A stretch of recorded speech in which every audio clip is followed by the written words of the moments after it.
Guys, আজকে school ছুটির দিন বলে আজকে ব্লগটা করতে পারলাম। তোমরা কি আমাকে চিনতে পারছো? বলো তো আমি কে? আমার নাম লামিয়া আক্তার মিম। সেই মিম আমি। দেখো আমার ভাইয়ার ঘরে আমি শুয়ে আছি আর ব্লগ বানাচ্ছি। দেখো আমার ভাইয়ার ল্যাপটপ আর হেডফোন। আর এই দেখো আমাদের কত জিনিস, আমার ভাইয়ের টেবিল।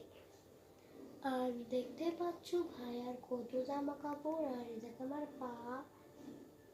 আর দেখতেই পাচ্ছ কত কিছু জামা কাপড় দেখা যাচ্ছে। আর ওই পাশে দেখো কতগুলো জামা। ওই পাশে গামছা মামছা ফেলাই থুয়েছে। আমি এখানে ব্লগ বানাচ্ছি। এই সুযোগে ব্লগ বানানোর আগে আমি আমার বন্ধুদের বলি, আমার কাল পরশু তোমরা দেখতে পারবে না, কারণ আমি নানি বাড়ি চলে যাবো। নানি বাড়ি যেয়ে আমি ঈদ করব, কারণ 28 তারিখে তো ঈদ।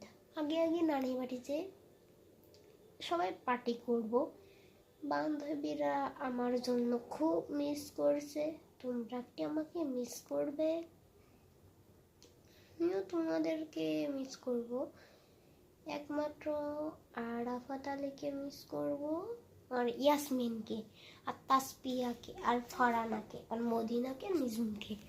আমার স্কুলের বান্ধবীরা আমার জন্য একটা জিনিস পাঠাইছে। সেটা আমি ব্লগের ভিতর দেখাতে পারবো না, কারণ আমার নানি অসুস্থ হয়ে গেছে। দেখো আমার নানিটা এটা আমার নানি না, এটা হচ্ছে, বলছি না থাক, মিরাজ আলী ওটে। আর এই পাশে আমার ভাইয়া শুয়ে থাকে আর আমি পাশে সে ব্লগ বানাচ্ছি। দেখো ভাইয়ার ঘরের ফ্যান আমরা চালাই না, শীত লাগছে আমাদের।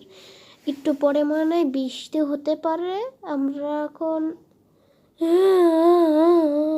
গাইস জানো কিটা কান্না করছে? কারণ আছে আমার ছোট বোন। আমাদের ঘরে ছোট বোন আসেনি আজকে। 8:15 বেজে গেছে। এখন আমি আধা ঘন্টা ধরে ব্লগ করতে পারবো না। আপনাদেরকে বিদায় জানাবো 3টের সময়। তোমরা কি ঘুমাই থাকো নাকি ব্লগ বানাও? কমেন্ট করে জানাও। তুমি কি রাকিব হোসেনদের মতো ব্লগ করো নাকি তুমি কি পড়ে পড়ে ঘুমাও?